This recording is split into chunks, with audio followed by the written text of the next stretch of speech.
Habang nagtataka nga ang ating bida sa kung bakit naghirap ang mga Shokoi ay patuloy din naman sa pagpatay sa kanila itong si Xiaoyu, kaya naman masyado ang tuwa ng mga kasama niya dahil mabilis niyang napapatay ang mga lamang dagat. At bigla nga nitong tinanong kung bakit lamang dagat ang mga ito dahil hindi daw sila mukhang lamang dagat, at nang tanungin nga siya kung ano ang lamang dagat para sa kanya ay naglaway ito habang iniisip ang lobster at oysters daw. Dahil nga sa hindi makain ng mga Shokoi ay kahihiyan daw sila sa mga masasarap na pagkain mula sa karagatan. Di na nga nakapagsalita ang babae at naisip na lang na iba talaga ang pagmamahal ng mga tao sa kanila pagdating sa pagkain. Bigla naman napansin ni Xiaoyu ang sneak attack na ito sa kanila, kaya agad niyang tinulak ang kanyang mga kasama at mabilis na iniwasan ito. Pero bigla namang lumiko ang patalim na may kedena upang muling atakihin si Xiaoyu. Pero hinampes niya ito pababa dahilan upang bumaon sa lupa ang patalim. Naagad din namang hinayla pabalik ng mga Shokoi na ito, iniisip nga ni Xiaoyu na mas malalakas ang mga Shokoi na ito kumpara sa mga una nilang nakakalaban, pero ang tanong daw ay kung magugustuhan ng ating bida ang kanilang mga baluti at sandata. Napatigil naman silang lahat nang may marinig na sumisigaw, ito nga ay ang ating bida na nagtungo sa kanyang kapatid upang tulungan siya. Bigla namang kinilabutan ang mga Shokoi nang makalapit at makilala nila ang ating bida, nang tuluyan ng makalapit ang ating bida ay malayo na ang narating ng mga Shokoi, kaya naman tinatanong nito si Xiaoyu kung bakit sila tumatakbo, malamang sa natatakot silang pag nakawan mo ulit sila wika naman ng kanyang kapatid na tinanong din kung ano ang ginagawa niya dito. Nagtungo nga daw ang ating bida dito upang protektahan siya, at upang mapag-usapan ng isang bagay, may plano nga daw ang ating bida na hindi naman na sinabi ang detalye. Samantala habang patuloy naman sa pag-atras ang mga Shokoi ay sinabi ni Kapitan na huli na silang nakarating at nakatakas na ang mga Shokoi, hanggang sa bigla namang tinanong ng isa kung nasaan na daw si Master Shu at kung bakit hindi niya ito makita. Habang tinatanaw naman ni Zuan ang mga Shokoi ay iniisip nito kung bakit siya kinikindatan ng Shokoi, hanggang sa ma-realize niya na ang kumindat sa kanya ay ang ating bida. Bigla ngang naging Shokoi ang ating bida na patuloy pa ding kinikindatan si Zuan na nalaglag na lang ang panga at natahimik habang tinitignan ang ating bida na Shokoi kasama ng mga Shokoi. Bigla namang sumulpot si Xiaoyu sa tabi ni Zuan at sinabing andito ka din pala, kasama mo ba si Lu Shu sa isang squad? Pero tinuro lang naman ni Zuan ang ating bidang Shokoi at tinanong siya kung tama ba ang nakikita niya. Inutusan nga niya si Zuan upang magtungo sa kanyang lolo na si Tandang Bailey at sabihin ang detalye ng plano ng ating bida, para kung magkaproblema umano ay agad nila itong matulungan. Ilang sandali pa ang makalipas ay nilabas ni Xiaoyu ang white sand o premium sand at hinulag ito sa pampang habang iniisip na sana ay maging ligtas ang kanyang kuya. Sa ilalim naman ng karagatan ay kasalukuyang nag-observe ang bida nating Shokoi. Napansin nga niya na ang mga pangkaraniwang Shokoi ay naglalakad lamang habang ang mga lumalangoy sa itaas nila ay malamang sa mga commander daw. Nagtipon nga ang mga ito sa isang lugar kung saan matatagpuan ang altar ng dragon na ito, kung saan ay may lumalabas na manghubad na Shokoi at malamang ay isa ito sa mga napagnakawan ng ating bida. Nang makita nga niya kung paano lumabas ang Shokoi na ito ay iniisip ng ating bida na isa lamang itong tauhan o puppet na nasummon gamit ang spiritual tool, at malamang nga daw na ito din ang dahilan sa kung bakit hindi nauubos ang kanilang mga sundalo, at tila wala silang pakialam kung mamatay man ang mga ito basta patuloy silang maka-atake. Sinabi naman ng mga commander ng Shokoi na ito na, maupo muna kayo at muli nating i-atakihin ang mga tao pag may sapat na tayong sundalo, kaya naman lahat sila ay biglang naupo habang ang ating bida ay naiwang nakatayo, kaya mabilis na lumingon ang commander ng mga Shokoi. Upang tignan sana ang nakatayo o hindi sumunod sa utos niya pero mabilis na din namang nakaupo ang ating bida, na pinagpawisan sa ilalim ng dagat dahil muntik na siyang mahuli. Hanggang sa biglang nagparamdam si Chaos sa kanya, at inilabas nga ng ating bida ang kanyang seal habang iniisip kung bakit ngayon pa nagising si Chaos, nabalisa na naman at mukhang may nais na naman daw kainin na kayamanan. Malamang nga daw na ang altar na ito ang nais ni Chaos. Buti na lang daw ay tila manhid at walang nakikita ang mga Shokoi na katabi niya, kaya kahit palabase niya si Chaos ay malamang sa hindi pa din nila ito mapapansin o papansinin. Agad nga niyang pinalabas si Chaos mula sa Mountain Seal kung saan mabilis naman itong nagtungo sa altar, at winasak ito sabay inabsorba ang lahat ng enerhiya mula sa altar. Natuwa naman ang ating bida sa kanyang nakikita, matapos absorbahin ni Chaos ang enerhiya mula sa altar. Sinabi nga ng ating bida na ang dating 4 na daliri ni Chaos ay naging 5 na ngayon.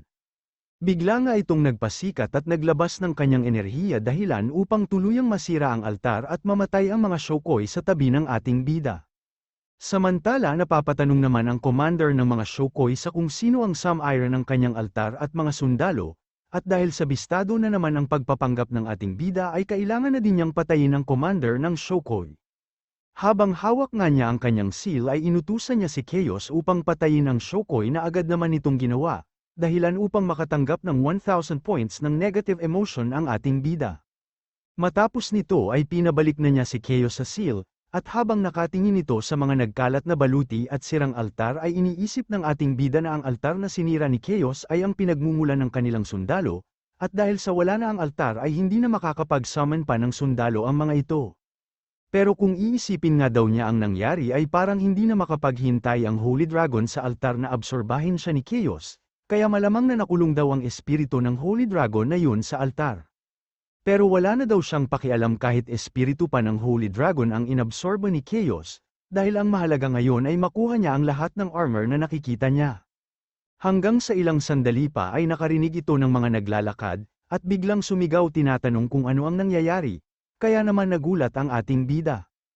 Tinawag na siyang Wenli ng Shokoi na may itim na baluti at sinabing, "Anong nangyari dito? Nasaan na ang altar at mga sundalo natin?" Sinabi naman ng ating bida na wala siyang alam dahil nang dumating siya dito ay ganito na ang inabutan niya. Malamang sa sinugod tayo ng mga tao wika nga nito, kaya naman inutos ng Shokoi na ito na hanapin si Kejing at sabiing magpadala ng tauhan sa kanila, at inutusan niya din ng iba sa kanilang kasamahan upang umpisahan ang paghahanap sa tao na sumalakay sa kanila.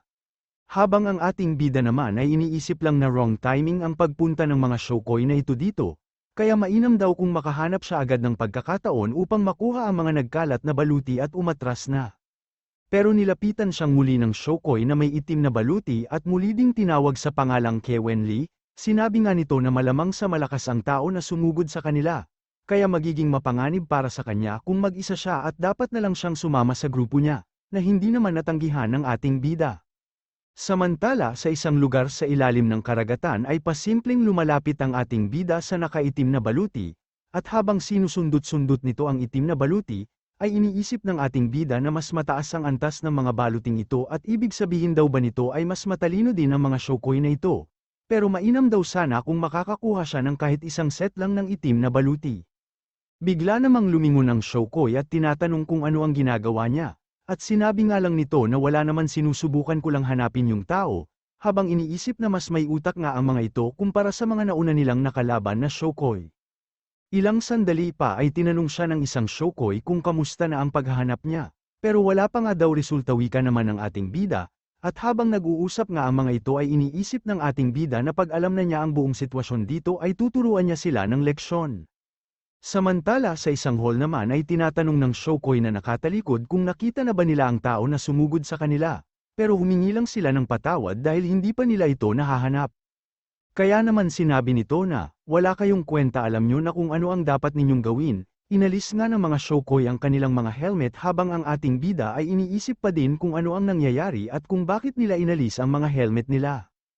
Ilang sandali pa ay nagsampal-sampalan ang mga ito. Kaya naman iniisip ng ating bida kung kailangan daw ba nilang gawin ang nakakahiyang bagay na ito dahil lang sa hindi nila nahanap ang tao na umatake sa kanila. Hanggang sa inutusan naman siya ng isang Shokoi na ito upang tanggalin ang kanyang helmet, at nag-star nga agad ang mata ng ating bida habang sinasabi na, "Kung yan ang gusto mo ay wag mo akong sisisihin sa huli." Bigla ngang sinampal ng ating bida ang Shokoi dahilan upang humadyas ito. Kaya naman nagkaroon ng pansamantalang katahimikan dahil nagulat ang mga Shokoi sa sampal niyang nakakamatay.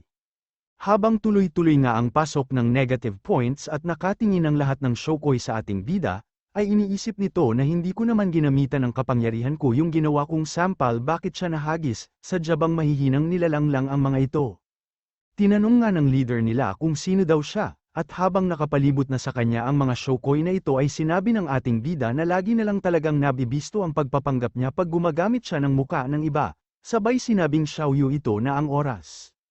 Mabilis ngang gumapang ang mga buhangin ni Xiaoyu at inatake ang mga ito, Habang ang kapitan naman nila ay nabind lang sa buhangin ni Xiaoyu kaya naglakad patungo sa kanya ang ating bida at tinatanong kung nais ba nitong tumakas. Bigla na nga lang itong napasigaw at sunod-sunod pinatay ng ating bida ang mga Shokoy sa hall na ito. Lumabas naman si Anthony matapos nilang patayin ang mga ito at tinanong kung mahusay ba siya. Kaya naman agad siyang pinuri ng ating bida dahilan upang magtaka ang mga kasamahan nito dahil wala naman silang nakikita na kausap niya.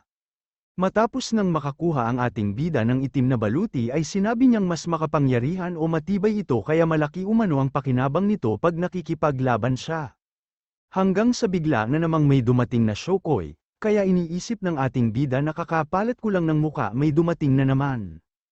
Tinanong nga siya ng Shokoy na ito kung kamusta ang paghahanap niya, at sinabi lang naman ng ating bida na hindi pa niya nahahanap ang tao pero patuloy niyang pinaghahanap ang kanyang mga tauhan.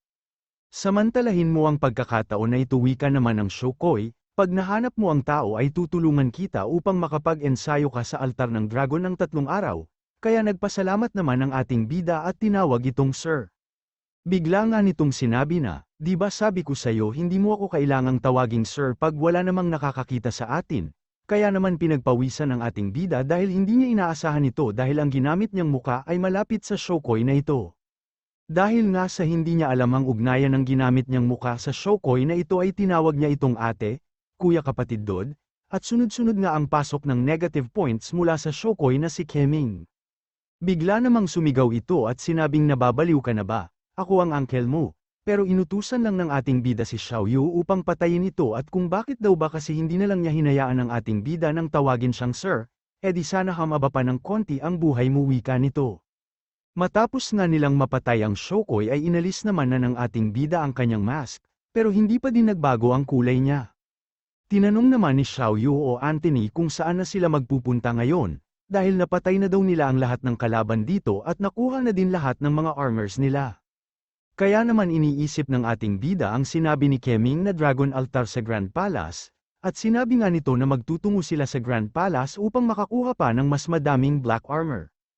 Samantala pagdating sa Grand Palace at paglapag ng ating bida ay agad naman siyang pinapasok ng mga guard, at habang nakayuko ang mga ito ay ginamit niya ang flying swords upang patayin sila.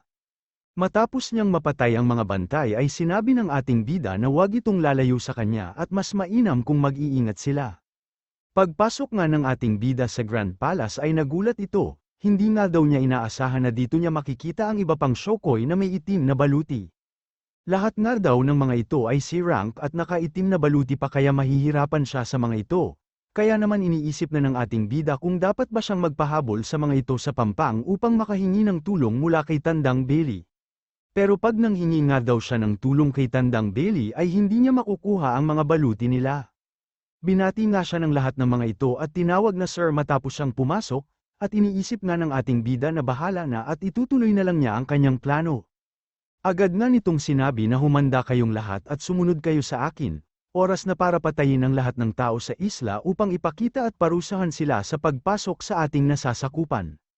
Agad namang lumapit ang isang ito, at tinanong kung sino ang magbabantay sa kanilang master, hindi pa nga daw lubos na nakaka-recover ang kanilang master at paano na daw kung muli na namang pumuslit ang tao sa kanilang lugar pag wala silang lahat.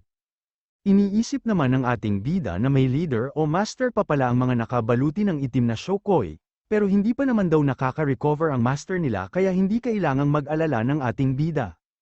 Naglakad nga siya at nilapitan ang Shokoy na ito at tinanong kung ang ibig ba niyang sabihin ay takot o matatakot ang kanilang master sa mahinang tao.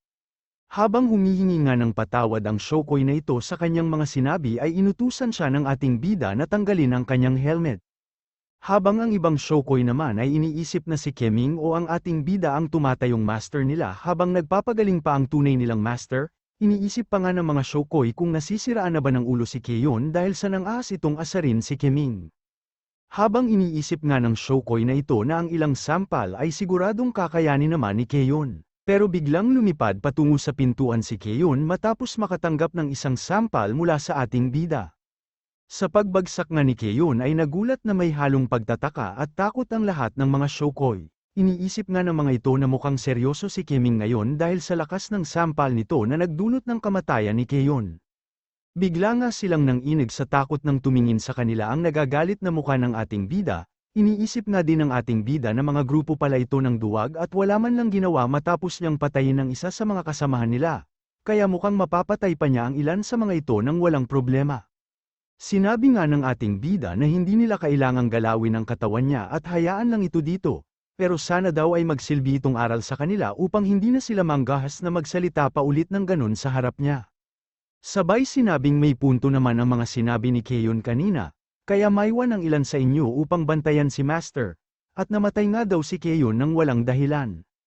Pumili nga ng 10 Shokoi ang ating bida upang makasama umano niyang sumugod sa mga tao, matapos makapili ng ating bida ay agad silang lumabas ng Grand Palace upang magtungo sa isla.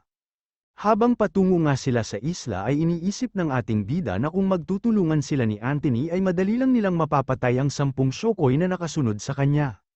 Bigla namang lumapag ang ating bida, at sa paglapag niya ay kakaiba daw ang nararamdaman ng isang Shokoi na ito, at habang nakatingin nga ito sa ating bida ay tinanong niya kung tumangkad daw ba ang boss nila. Dahil nga sa pagdududa ng isa sa mga Shokoi ay iniisip ng ating bida na ito ang problema niya sa maskara. Dahil limitado lang sa itsura ang kaya nitong gayahin, kaya naman inutusan niya si Anthony na patayin sila. Pero wala namang Anthony na umatake at tinanong nga ng mga Shokoi kung ano ang sinasabi niya. Tumawa lang naman ang ating bida at sinabing nagbibiro lang siya. Pero ang isang Shokoi ay sinabihan ng kanyang mga kasama na mag-ingat dahil hindi siya ang tunay na Keming. Agad ngang pamwesto ang mga ito at pinalibutan ng ating bida, na patuloy pa din sa pagpapanggap at tinatanong kung ano ang ginagawa nila. Habang iniisip kung bakit ito nagawa ni Xiaoyu sa kanya, sinabihan nga siya kanina ng ating bida na huwag lalayo pero iniwan na pala siya at napapamura na nga ito. Pero bigla namang nagulat ang mga Shokoi nang mapansin nilang may mabilis na patungo sa kanila, sa wakas wika naman ng ating bida na mabilis na lumapit at sumugod sa kanila. Inatake nga niya ang mga ito gamit ang flying sword niya, pero nagulat ito, dahil ang flying sword ng ating bida ay nasangga ng mga Shokoi at tinatawanan siya. Ilang sandali pa ay biglang tumalsik ang mga flying sword ng ating bida kasabay ng kanyang pag-atres. Iniisip nga niya kung gumawa ba ng shield ang mga Shokoi na ito gamit ang resonation sa mga baluti nila, at mukhang mas kapaki-pakinabang nga daw ang itim na baluti kaysa sa inaakala niya habang ang isang Shokoi naman sa kanyang likuran ay naghahanda ng umatake.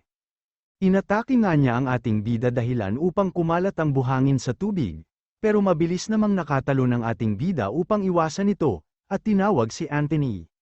Dahil nga daw sa hindi ubra ang magkahiwalay na pag-atake ay tinipon ng ating bida ang kanyang lakas at buhangin ni Anthony kasama ng kanyang mga flying sword, at inatake ang mga Shokoi na mabilis namang nakagawa ng malaking barrier. Pero dahil sa mga pinagsamang lakas at atake ng magkapatid ay unti-unting nasesira ang kanilang barrier hanggang sa halos mabutas na ito. At sa muling paglapag nga ng ating bida ay kasabay din itong nasira ang barrier ng mga Shokoi dahilan upang magkaroon ng pagsabog sa kanyang likuran.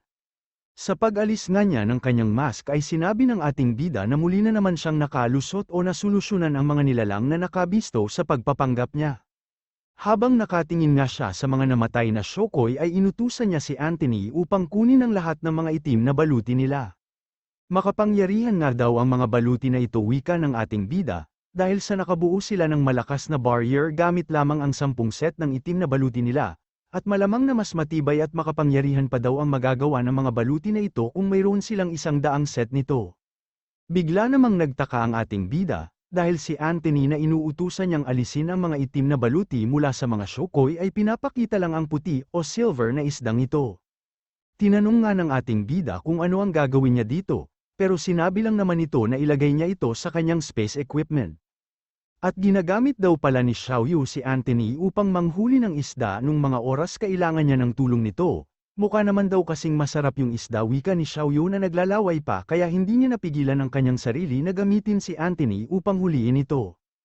Habang hawak nga ng ating bida ang isdang hinuli ni Xiaoyu, ay iniisip niya na nasa panganib siya pero ang kapatid niya ay abala lang pala sa panghuhuli ng isda.